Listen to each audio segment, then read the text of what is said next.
So, welcome to Manchester. This is Sunday, so we've already made a few videos, we're around, etc. But this is going to be the start of our little Manchester adventure. Woo! First of all, right above is the Hilton where I just checked out from. Very fantastic property. It's actually one of these hotel home thingamabobs. And on the 23rd floor, it has an amazing lounge. So amazing lounge with amazing food and amazing views of Manchester. Right behind us is essentially the clubbing district, or one of the clubbing districts here in Manchester. This is where we walk through every night and watch a bunch of yobs. Not quite puking their brains out or pissing on walls, but we did sort of see that. Andrew, tell us about the walks of Manchester.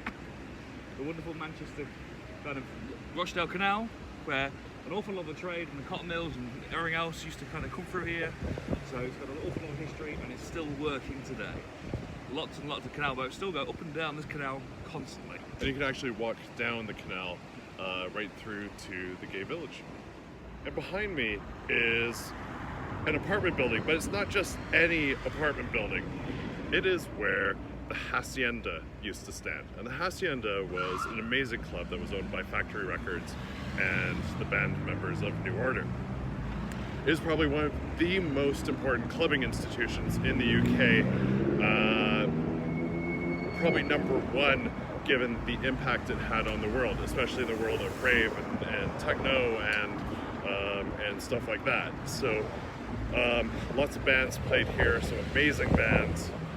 And sadly, it was shut down due to a number of things, primarily drug culture and a lot of violence, essentially. Everybody tried to save it. The council said no, so it was torn down and made into apartments, which are called the Hacienda Apartments. If you're looking for film in Manchester, this is the site of the Manchester International Film Festival to my left. So, a neat, very new, purpose-built area for that, for theater, arts, etc. So an interesting thing that I noticed about the New Union Hotel, so we're over here at Manchester's Gay Village, essentially Canal Street, and the New Union Hotel has some interesting stained glass. On this side, on Canal Street, you see stained glass for Australia, Canada, India, and interestingly, Newfoundland. So I thought that was quite an interesting thing. Yeah, I like seeing Newfoundland represented pre-Confederation.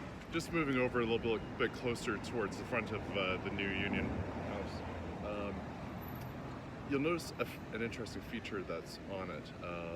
These bees. Tell us a bit about the bees. The bees are the Manchester symbol. It's the worker bee mentality of the whole Industrial Revolution, and it's the symbol that's been through Manchester for centuries. But the 22 bees are a work that's been around now since the bombing of the Manchester Arena in 2017, where 22 people tragically lost their lives. So there is a lot of representation now of 22 bees and 22, and a lot of things like that are represented around Manchester. Thank you for that. See, right there, Newfoundland represented.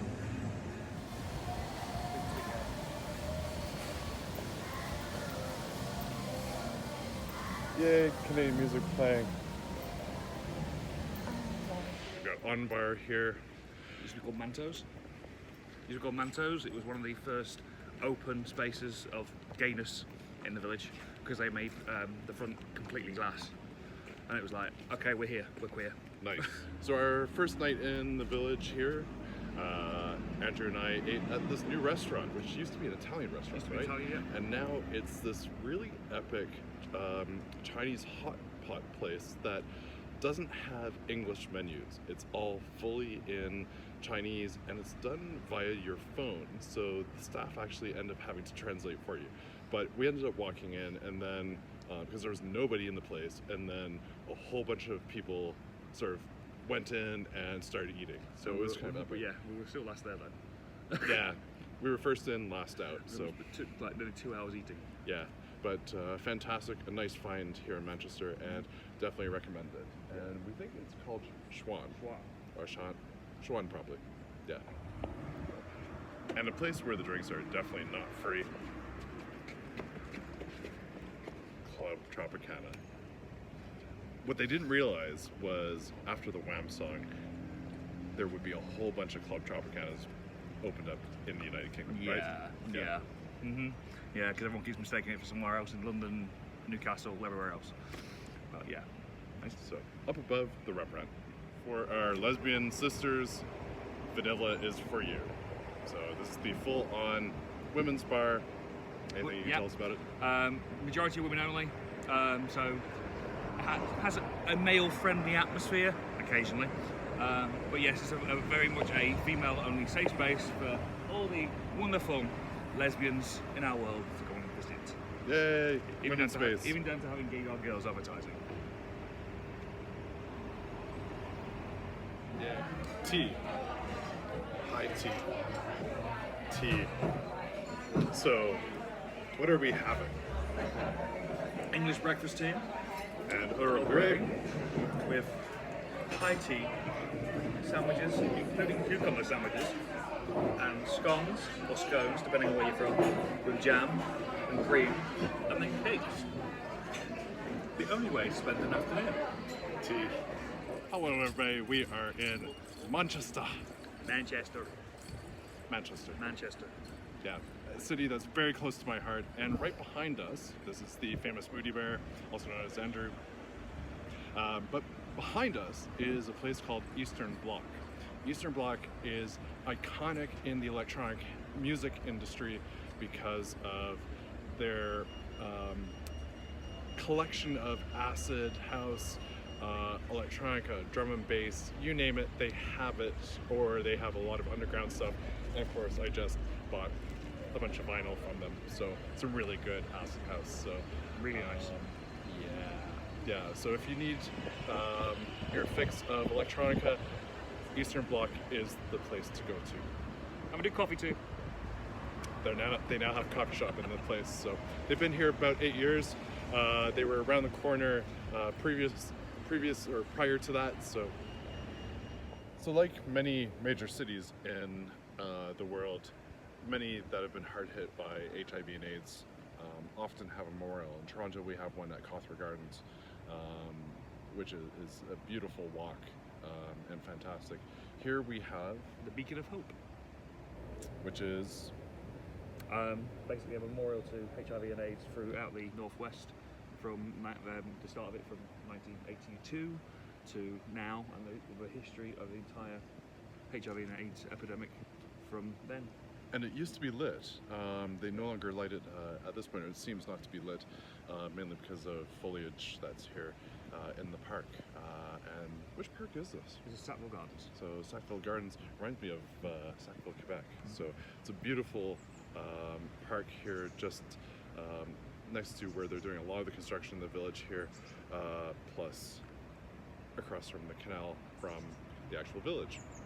Also in Sackville Gardens is this lovely transgender memorial, which was placed here in 2013. And one of the things that's really important about this memorial are the plaques that are here. One of the things you'll notice on some of these plaques are listed how some of these people died, unfortunately. And unfortunately, you see a lot of people that were murdered and also commit suicide. So, and here's actually a set that were here. Some of the ones that we absolutely love. To the girl I used to know and the men I grew to love. So Daniel Harry Hayes from 73 to 2017. Another one here. Actually, where was it? Marie Mackenzie. Yeah, Marie loved being Marie. She did it her way. You are known to us. But also, some very sad cases, such as Christy Edkins, who was a singer-songwriter who passed away from suicide in June 2013. So, a very loving memorial, and you can tell that Manchester has quite a diverse, deep pride history. So you said something about movie shots. Here. Movie shots. This is where a lot of movies take place around here. They filmed The Great Gatsby here. They filmed Captain America: First Avenger here. As you can see him running around this corner twice on the same shot. It's quite funny to watch. And we see lots of different, the Cucumber and the Russell T Davies series was filmed in here. So this was their loft apartment. So lots of films, lots of TV.